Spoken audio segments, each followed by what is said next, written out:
அந்த முதல் வரிசையில் ஒரு 3 பேர் மிஸ்ஸிங். அது எனக்கு ரொம்ப வருத்தமாக இருந்தது.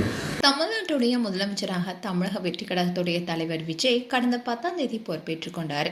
இப்படி இருக்க சூழல தான் இவருடைய பதவியேற்பு விழா சென்னையில இருக்கிற நேரு உள் விளையாட்டு அரங்கில் நடந்தது.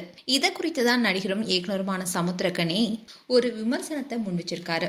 அதுவும் விஜய் தன்னுடைய மனைவி, மகன் மற்றும் மகளை அந்த நிகழ்ச்சியில கலந்து கொள்ள வைக்காதது குறித்து வெளிப்படையாக பேசியிருக்காரு. இந்த விஷயம் தான் இப்ப பேசும் பொருளா இருக்கு. முன்னாள் தலைவர் SP செல்லப்பிள்ளை படத்திருப்பு மற்றும் புத்தக வெளியீட்டு விழா நடந்துச்சு. இதுல மார்க்சிஸ்ட் கம்யூனிஸ்ட் மாநில செயலாளர் சண்முகம், இயக்குனர் சமுத்திரக்கனி உள்ளிட்ட 300க்கும் மேற்பட்டோர் கலந்துருந்தாங்க. இந்த நிகழ்ச்சியில கலந்துகிட்ட இயக்குனரும் நடிகருமான சமுத்திரக்கனி அதுல பல விஷயம் குறித்து பேசியிருக்காரு. அதாவது, எங்க துறையில சேர்ந்த ஒருவருக்கு நம் தமிழக மக்கள் முதலமைச்சர் பதவி கொடுத்திருக்காங்க, அவங்களுக்கு அனுபவமே இல்ல, இப்படி பல கேள்விகள், பல விமர்சனங்கள். நிறைய தெரிஞ்சவங்க என்ன செஞ்சாங்க, இப்படி எதுவுமே தெரியாம இருக்கிறவங்க கூட ரொம்ப கவனமா நிறைய நல்லது பண்ணுவாங்க. தமிழ்நாடு தேர்தல் முடிவுகள் பலருக்குமே அதிர்ச்சி தான். நேற்று கூட நாங்க மதுரையில பேசிட்டு இருக்கும் போது 150 கோடி செலவுகள் குறித்து பேசினோம். 150 கோடி எதுக்காக செலவு செய்தாங்க? 1500 கோடி எடுக்கிறதுக்கு தானே. ஒரு கட்சியும் காணல, சல்லடை ஆயிடுச்சு. அதுக்கப்புறமா பதவி ஏற்பு விழா நடந்தது. நானும் அதை தொலைக்காட்சியில பார்த்தேன். இதுக்கு முன்னாடி ஒரு நிகழ்ச்சியில மாநில செயலாளர் சண்முகத்தை பார்த்தப்போ என்னமோ நடக்குதுன்னு தெரிவிச்சேன். 13 வருடங்களாக முதல்வர் விஜயுடன் என்னுடைய நட்பு தொடருது.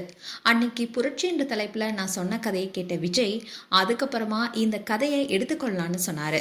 மக்கள் பணிக்காக செல்றதுனால இனி திரைப்படமே நடிக்க மாட்டேன்னு விஜய் சொன்னப்போ நான் தான் முதல்ல வரவேற்றேன். மக்கள் உங்களை கைவிட மாட்டாங்கன்னு சொன்னேன். அது இன்னைக்கு நடந்துருச்சு. அவருடைய வருகை சுனாமி மாதிரி ஆயிடுச்சு. பணம், ஜாதி, மதம், அலங்காரம் இது எல்லாமே தேர்தலில் உடைக்கப்பட்டது. மக்களை முட்டாள்னு நினைச்சுக்கிட்டு இருக்காங்க. அவங்கெல்லாம் ஆக சிறந்த அறிவாளின்னு காட்டிட்டாங்க. காசு கொடுத்தவங்க கிட்ட வாங்கிக்கிட்டு கொடுக்காதவங்களுக்கு வாக்களித்துட்டாங்க. முதல்வர் ஸ்டாலின், சீமான்லாம் தேர்தலில் தோல்வியேற்றது வருத்தமாக தான் இருக்கு. ஆனா விஜய் என்ற சுனாமி நல்லதையும் கெட்டதையும் சேர்த்து அடிச்சுட்டு போயிடுச்சு. பதவியேற்பு விழால 3 பேர் இல்லாததான் வருத்தமா இருக்கு. பதவியேற்பு விழா நடந்தது. நானும் அதை தொலைக்காட்சியில பார்த்தேன். முதல் வரிசையில ஒரு 3 பேர் மிஸ்ஸிங். அது எனக்கு ரொம்பவே வருத்தத்தை கொடுத்துச்சு. உங்களை வீழ்த்த நினைச்சவங்க வீட்டுக்கே போய் அவங்களுடன் கை குலுக்கி அவங்களுடைய தோள் மீது கை போட்டு அன்பு செலுத்திய பண்பாளர் நீங்க. அதனால அந்த 3 பேரை விட்டுவிட மாட்டீங்கன்னு நம்பிக்கை எனக்கு இன்னமும் இருக்கு.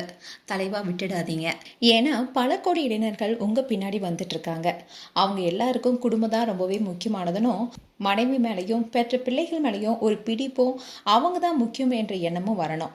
அதை நீங்க உருவாக்கணும்னு பேசியிருக்காரு.